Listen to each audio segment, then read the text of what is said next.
keutamaan sabar di dalam atau di jalan Allah, di atas jalan Allah. Sabar teman-teman dalam berdakwah, sabar dalam memanggil orang lain. Ada orang subhanallah baru menasihatin istrinya atau suaminya atau orang tuanya 1-2 kali sudah dianggap nggak mungkin lagi, sudah susah, udah nggak mungkin. Rasulullah SAW berdakwah 13 tahun di Mekah. Tahu berapa orang yang masuk Islam? Ada yang tahu? Satu orang angkat tangan, saya mau kasih buku. Kasih buku yang paling besar. Salah. Angkat tangan. Salah. Salah. Salah semua.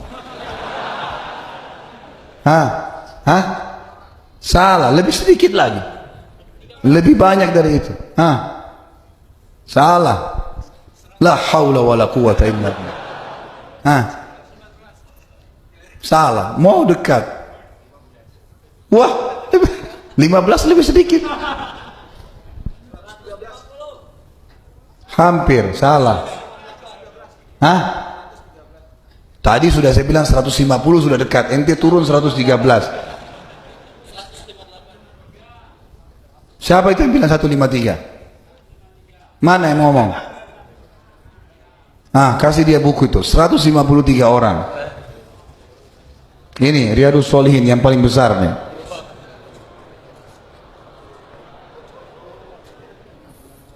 Kasih orangnya ya. Jangan nyangkut tengah jalan.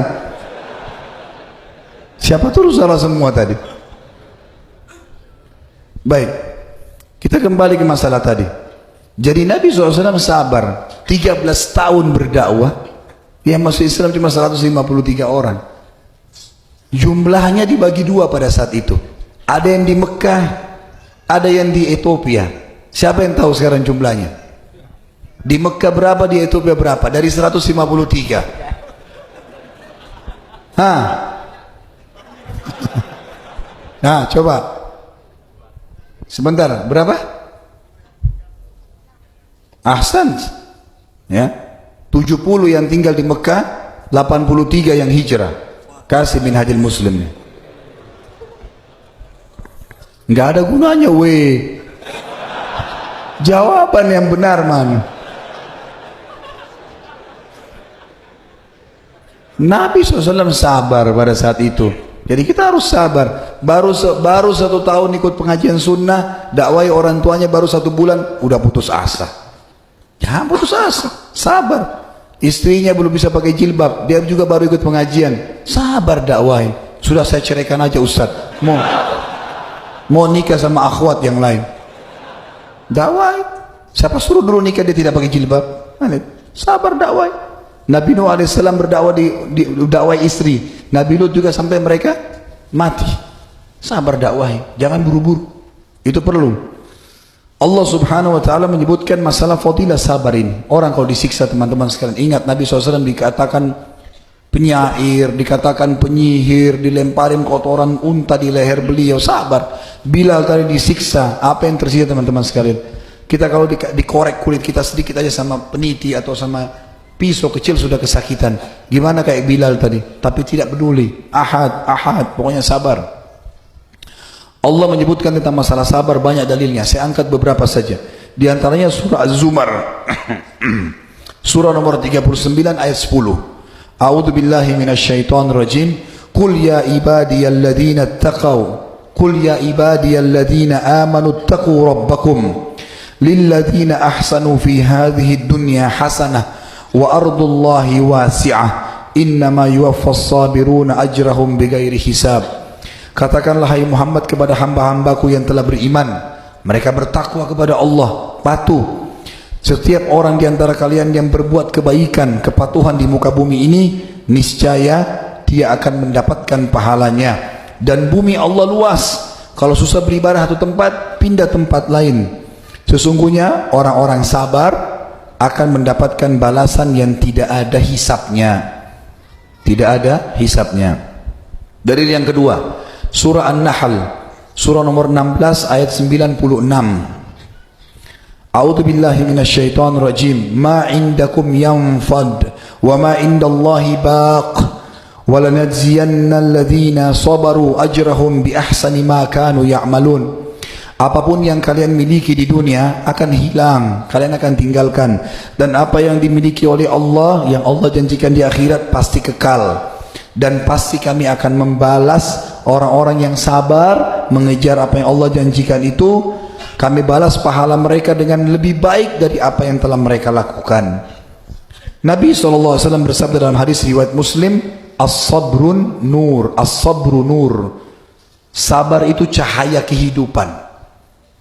Juga dalam riwayat lain, riwayat Imam Muslim, kata Nabi SAW, ma u'tiya ahadun ata'an khairun wa awsa'u minas sabr. Tidak ada sesuatu yang dikaruniai oleh Allah untuk seorang hamba yang jauh lebih baik dan lebih luas untuk dia mengambil keputusan lebih baik daripada sabar. Umar radhiyallahu anhu mengatakan dalam statement yang menarik masalah sabar, wajadna khaira hayatin wa akmaluha fis sabr. Kami menemukan, kata Umar, sebaik-baik kehidupan dan sempurnanya kehidupan itu di dunia ini dengan kesabaran. Kalau dihiasi dengan kesabaran, itu nikmat sekali. Orang caci maki ya sudah, orang ambil haknya ya sudah. Dia tetap menagih, tapi dia sabar. Sabar artinya menerima takdir Allah dan ikhtiar mencari jalan keluar. Kita bangun tidur sakit, sabar, terima dulu sebagai takdir Allah. Tidak usah keluh kesah ke sana sini, kecuali pada ahlinya misalnya. Kemudian juga ikhtiar untuk mencari jalan keluar.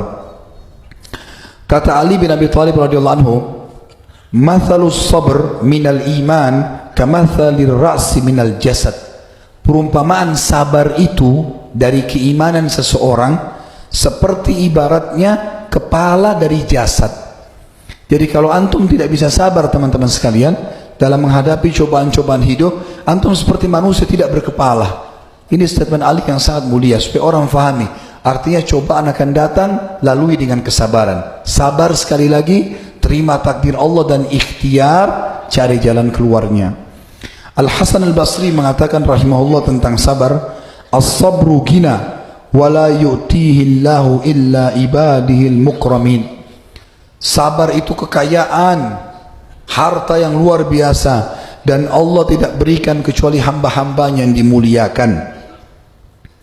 Allah berfirman juga dalam surah Al-Imran, surah nomor 3 ayat 200, A'udzu billahi minasyaitonir rajim.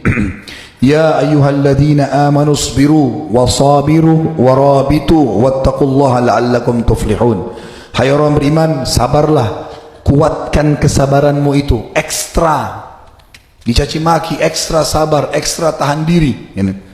Dan selalulah berjaga-jaga di perbatasan dari musuh, atau selalulah berjaga-jaga dari serangan musuh, dan bertakwalah kepada Allah agar kalian termasuk orang-orang yang menang. Penutupan dalam poin kedua masalah fadilah sabar ini adalah statement Ibnu Utsaimin rahimahullah. Beliau mengatakan dalam buku beliau, sabar adalah meneguhkan diri dalam menjalankan ketaatan pada Allah. Jadi beliau membagi 3 kesabaran. Sabar dalam mengerjakan ketaatan pada Allah, hadir di majelis ilmu, puasa, sholat malam, haji, jihad, butuh kesabaran. Terima sebagai takdir Allah, lalui, gitu kan. Kemudian beliau mengatakan sabar juga adalah menahan diri dari kemaksiatan serta menjaga darinya. Maksudnya jangan sampai terjerumus dalam maksiatan. Kita dapat teman-teman peluang setiap kita untuk berzina, untuk berdusta, untuk menipu orang, untuk merekayasa data, untuk apa saja, mencuri. Semua kita pasti terlintas di hidupnya itu. Tinggal dia sabar, kontrol diri, nggak mau dia lakukan karena Allah haramkan itu. Dan ini tentu terjadi. Kita tahu pada Nabi Yusuf alaihissalam ditawarkan zina, tapi dia sabar, gitu kan. Begitu pula dengan yang lainnya. Dan yang ketiga adalah menjaga perasaan dan sikap marah dalam menghadapi takdir Allah yang dialami berupa berbagai hal yang menyakitkan dan gangguan yang timbul di luar kekuasaan manusia ataupun yang berasal dari orang lain. Artinya, beliau ingin mengatakan sabar yang ketiga adalah sabar terhadap cobaan harian. Jadi ada sakit, ada gangguan orang, kehilangan benda, orang utang nggak bayar dan seterusnya. Ini butuh kesabaran. Sekali lagi sabar, terima takdir Allah. Oh, Allah lagi uji saya, kemudian ikhtiar cari jalan keluar.